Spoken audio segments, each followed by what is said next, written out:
Olá, telespectadores, estamos retornando com o nosso segundo bloco, programa Direitos e Deveres, Cidadania e Ação, hoje entrevistando o nosso querido amigo, advogado, Dr. Reginaldo Sena, que está nos prestando importantes esclarecimentos a respeito do direito e da proteção do direito do consumidor. Falávamos ao final do primeiro bloco, doutor Reginaldo, a respeito da ação civil pública contra Ativos S.A. Securitizadora, né? Que compra créditos já incobráveis, na verdade, né? Por isso que nós falamos que são créditos podres do Banco do Brasil. Quando o Banco do Brasil esgota a cobrança via administrativa, perfeito, naqueles valores que não compensa contratar um advogado, eu conheço bem da história, porque eu fui advogado do Banco do Brasil por muitos anos e sei como é que isso funciona. Então, ele vende aquilo com, como diz a gíria, casca de banana. Né? É bacia das almas, né? E a Ativos compra para tudo que entrar em lucro. E né? ganha dinheiro com isso. Qual é o pedido principal dessa ação? Eu tenho certeza que tem algum telespectador que já recebeu uma cartinha amigável, entre aspas, e ameaçadora, dizendo, olha, se não, você vai ter o seu nome sujo, né? E todo mundo se apavora. E atualmente nem água tem para lavar o nome, então verdade, fica difícil para a gente se livrar dessa. O primeiro pedido é a suspensão da cobrança, que Ativos pare de fazer a cobrança. Porque ela não é legítima, ela não é credora. Esse é um fato. Se a gente ela não recebe isso por endosso? Não. Aliás, título. Aliás, na petição ela alega que ela é uma detentora de boa-fé da dívida que ela adquiriu. Só que a previsão legal do Código Civil diz que eu, cliente, tenho que ser comunicado, né? Se eu devo para você, doutora, e você passou a dívida para ele, a cessão é o princípio do Código Civil que diz que eu tenho que ser comunicado, que agora eu devo para o doutor Cláudio, não mais para você. Mas não acontece isso. Nenhum consumidor recebeu nenhuma carta. Até porque se eles forem fazer isso, vai ser carta para o Brasil inteiro, céu, carta, né? que não acaba mais. Então, e o segundo pedido é a inexigibilidade da dívida, quer dizer, a dívida não existe. Se alguém tivesse que cobrar essa dívida, é o Banco do Brasil. Aí eu quero fazer um parênteses e falar um pouco do Serasa, que essa é uma instituição que nos engana. Serasa vende o tal do Serasa Consumidor. Já ouviu essa propaganda? Não? Proteja-se. Quer dizer, o Serasa Consumidor. Você paga lá um valor mensal e o Serasa te protege. Só que tem um detalhe importante, o Fábio pediu para eu não botar a mão aqui, porque senão atravessa com o professor. Fábio, desculpa aí. O detalhe é simples. Serasa não protege. Porque, veja, como é que o Serasa aponta o meu nome de um Ativos? Porque eu imagino que o Serasa, professor, quando recebe lá um apontamento, quer dizer, uma negativação, o nome sujo, lá, o Serasa deveria pedir ao banco ou àquela instituição a comprovação. Me dá a prova que você está protestando o Reginaldo. Que prova você tem? Isso não existe. Não existe, doutora. O Serasa não pede nada. Então, quer dizer, eu devia para o Banco do Brasil, o Banco do Brasil tirou meu nome do Serasa, porque prescreveu, caducou, ok? Vende a dívida para Ativos, ativa lá e me aponta de novo. Mas eu não fiz empréstimo com Ativos. Eu não tenho contrato com Ativos, eu tenho contrato com o Banco do Brasil. E o Serasa vai lá e aceita o apontamento. Na verdade, sem nenhuma prova? É um erro duplo. Não. Então, nós futuramente, porque depois nós vamos discutir com o Banco do Brasil a situação, né? Nada impede que eu entre com uma ação também contra o banco, e aí tranquilamente nós vamos envolver o Serasa nessa conversa. E acredite, meu amigo, minha amiga, Serasa Consumidor é uma enganação. Não te protege coisa nenhuma. Bom, Reginaldo, tem um assunto aqui que eu estou me coçando aqui para fazer pergunta para você, porque eu achei um absurdo tão grande. Eu acho que o telespectador também, né? Criaram aí aquela história de que todo mundo tem que ter agora o extintor de incêndio, papapá. Prorrogaram não sei quantas vezes isso aí, né? Já dava a impressão de que eles não tinham muita convicção. Não é verdade, professor. Bom, e também não tinha extintor para todo mundo. Né?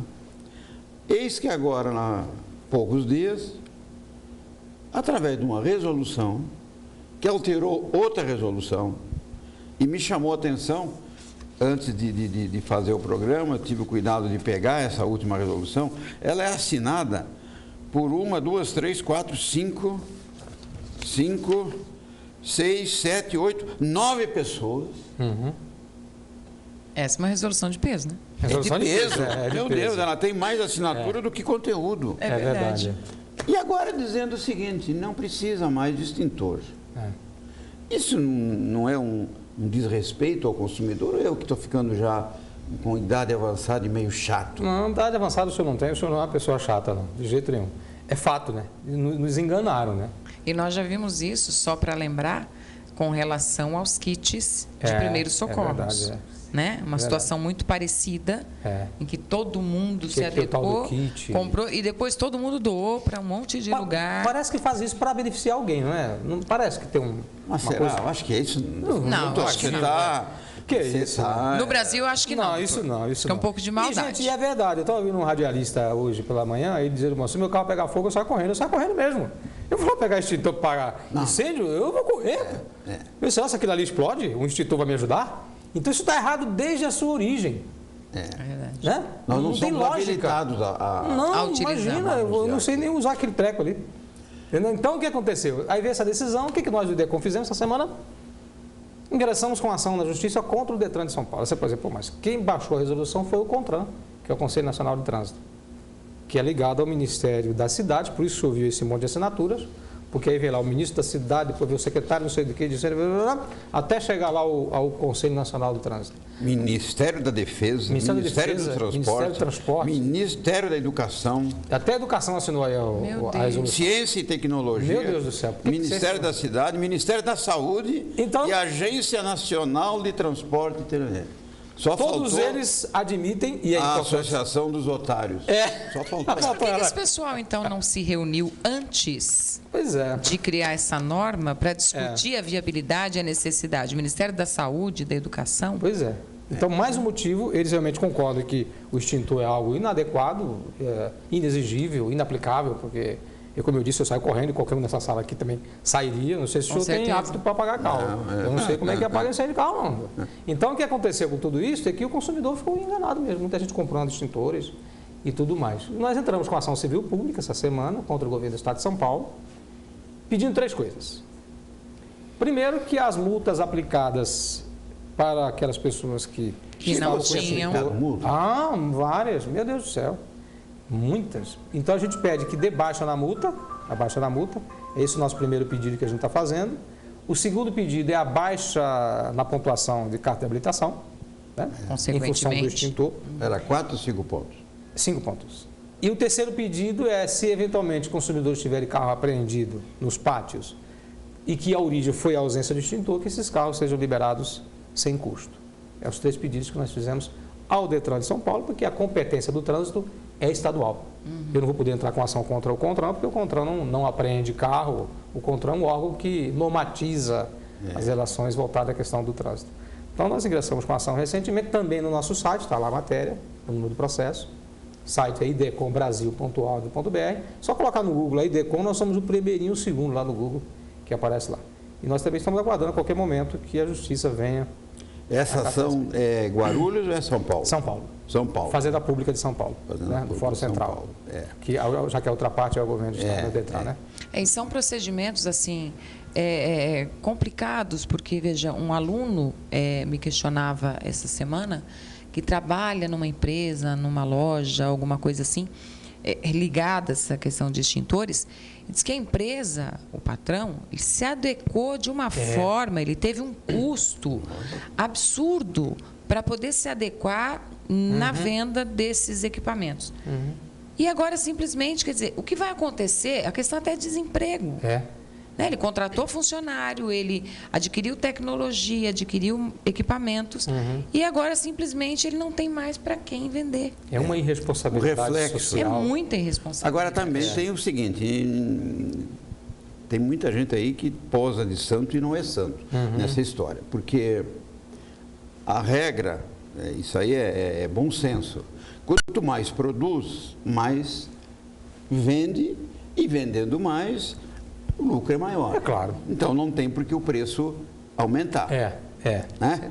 E o que nós... Eu lembro que quando começou essa obrigatoriedade,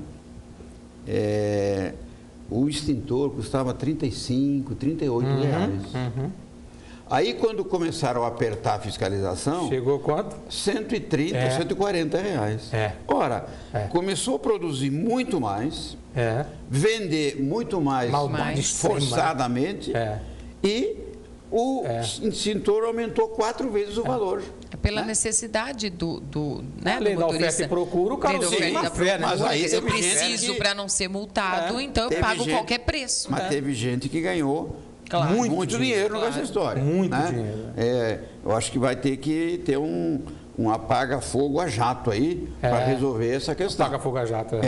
Porque... Chamou o Sérgio Moro para ajudar nesse caso. Porque a coisa extintor tem bastante agora, né? Tem bastante extintor. Agora vai cair para R$10, doutora, porque fazer aquele. E dentro dessa sequência que você falou, doutor Reginaldo, quer dizer, as pessoas teriam a pontuação cancelada, tal.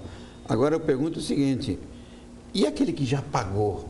O trabalho que esse camarada vai ter? Porque se vier uma liminar dizendo que não pode, e aí o IDECOM não vai poder fazer nada, porque aí o direito passa uma ação individual, é execução, né? Aí é claro que... Uma repetição de indébito. Os consumidores devem procurar os advogados. Aí os colegas advogados que quiserem entrar nessa proa... E sabe quando que nós vamos conseguir para o cliente a redevolução do dinheiro? Difícil. Demora. Isso é direito das sucessões, né? Das sucessões. É o direito das sucessões, com certeza. Mas essas duas ações, tanto a ativos como a questão do extintor, realmente terá que haver execução individualizada. Individual. E a gente ganhando a ação, claro que a gente vai usar a mídia para divulgar isso, mas os consumidores que nos procurarem, a gente vai dizer, olha, você vai ter que entrar com ação individual para você rever eventual multa paga e questão de ativos também. As dívidas que estão sendo cobradas, também a execução no Brasil inteiro, né? Imagina o volume disso no que diz respeito a ativos. Só que aí a decisão do juiz aqui vai atingir a jurisdição do Estado de São Paulo. Perfeitamente. Porque essa resolução, ela é nacional, mas nós estamos entrando com uma ação só contra o governo do Estado. A gente não entrou. Porque senão nós teríamos que distribuir uma ação em cada Estado. Claro que a gente não pode se negar isso, nós temos outros parceiros pelo Brasil, mas no momento a gente está fazendo São Paulo, que é o maior Estado. Não tenho dúvida que saindo uma decisão favorável daqui, aí vai pipocar em todo mundo. Claro. É isso aí. Perfeito. Temos outras questões, nós temos um tempinho muito pequeno, mas o IDECOM já está... Então, eu quero alertar uma outra questão de uma ação que nós estamos estudando contra a Volkswagen, em função de uma matéria que saiu agora essa semana, em que o presidente da Volkswagen dos Estados Unidos pediu desculpas aos consumidores do mundo, em que o equipamento que mede a poluição do veículo, a emissão de gases dos veículos, aquele equipamento que mediria e que estaria controlando a emissão, ele é falho, ele não media coisa nenhuma e que por isso causou dano ao meio ambiente. Falsificado, era um software falsificado, inclusive. Tanto que o presidente da Volkswagen pediu demissão, renunciou. Então nós estamos estudando essa demanda. Olha que perder uma boca dessas porque a situação está pesada. E ele foi à mídia nos Estados Unidos, declarou, aqui no Brasil jamais faria isso, né? Alguém, presidente de uma empresa... Então ele foi pedir desculpas, nós estamos analisando seriamente, estamos entrando com uma ação pedindo uma indenização para o Fundo de Direito Difuso do Consumidor no Brasil contra a Volkswagen. Então é o estudo que o nosso juiz está fazendo lá. Então essa é a nossa próxima luta aí. E essa vai ser também uma repercussão. A gente precisa fazer. Porque... Bem grande. Muito bem. Tá bom, gente? Bem interessante. Infelizmente, né, doutor Reginaldo, o tempo é curto para tantas questões, mas assim, muito interessante o trabalho de vocês. Estão de parabéns. Né? O nosso consumidor agradece. Com certeza. Agradeço à professora e ao professor por essa oportunidade. Nós é que agradecemos. Clóvis, você fecha? Isso. Eu só queria convidar o telespectador de que algum amigo que queira assistir o programa e que não esteja assistindo ao vivo a gravação nesse domingo, que ele possa assistir no reprise 7h30 da manhã, nas terças-feiras. E após todos os programas que nós gravamos aqui na TV Destaque, eles são depositados no site prolegios.com.br, lá na TV Destaque, na TV Prolegios. Então, todos os programas são gravados, podem ser acessados a qualquer dia, a qualquer hora, através do canal YouTube. Eu agradeço ao doutor Reginaldo, parabenizo pelo trabalho que ele desenvolve, e eu sei que ele sofre algumas críticas e tal, mas quem vai na chuva é para se molhar, né, doutor? Com certeza. E o bom é a gente ter a consciência tranquila que está de certa forma, trabalhando. Obrigado. Então, as suas considerações finais e uma satisfação de recebê-lo e espero que outras oportunidades a gente possa estar conversando. Claro, quero agradecer a todos a oportunidade por estar aqui. Lembrar que o direito para mim é uma paixão, gosto do que faço. Para todos nós, né? Não é uma questão de mero mercantilismo, claro que a gente trabalha para se sustentar a família, mas a gente está aqui no mundo para contribuir para a transformação na sociedade. Então, o que eu faço com o direito é buscar o sustento da minha família, mas também promover a transformação. Agradeço a vocês, ao telespectador, e até a próxima. Obrigado, até a próxima.